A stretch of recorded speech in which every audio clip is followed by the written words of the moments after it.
What is going on, people? It's Matt from Liquid Loans, and in this video we're going to be finding out about the why behind the PulseChain fork of Ethereum. Let's go. So if you've ever used Ethereum in the past 12 months or so, you'll know the main reason why Richard Heart is forking the network to create PulseChain: gas. When Ethereum was first built, it was intended to be a cheaper, faster, and more secure alternative to Bitcoin, with transaction fees referred to as gas fees, costing just a fraction of a penny.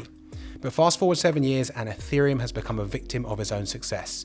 Due to its flexibility and ease of use for developers and NFT creators, the network's popularity has resulted in major congestion, driving gas fees through the roof and pricing out many small-time investors. Frustrated by the insanity of these high gas fees that are hampering the adoption of Richard Heart's Project Hex, he's decided to hard fork the network.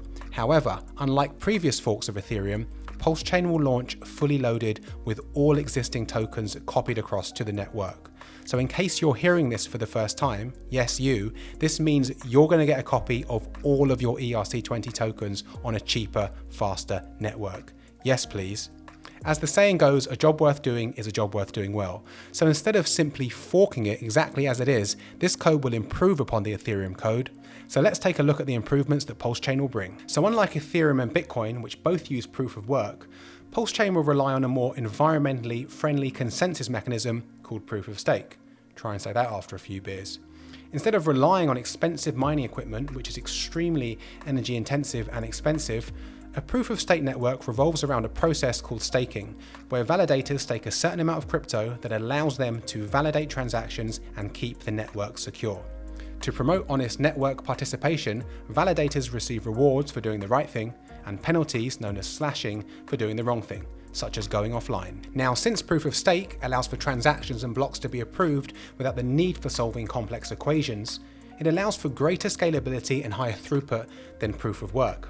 To put some numbers around that for you, compared to Ethereum's 13-second block times, PulseChain block times should sit around 3 seconds, making for screamingly faster transactions. No more sitting around twiddling your thumbs while you wait for your transactions to go through, or even worse, crossing your fingers and hoping they're going to go through, because if they fail, you're still going to pay a gas fee. Any ETH user will know what I'm talking about. So by removing pressure from Ethereum, PulseChain will help give the legacy network the bandwidth it finally needs to move to proof of stake and the much anticipated Ethereum 2.0. When this will happen, nobody knows. But PulseChain will almost definitely beat Ethereum 2.0 to market, and with some PulseChain fans already cheekily suggesting that PulseChain is Ethereum 2.0.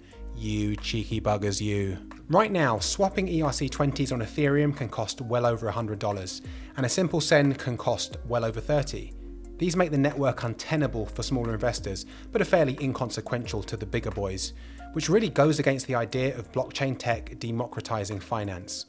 When newbies and small investors can once again dip their toes back in the water without being bent over a barrel, DeFi can continue growing into the world-changing tech it promises to be, and PulseChain will solve this. So right now, there's no official date for the PulseChain mainnet launch, but one thing to do is to make sure your ERC20s are in a private wallet that you have the keys to and are not on a centralized exchange, and this needs to be done before the fork happens.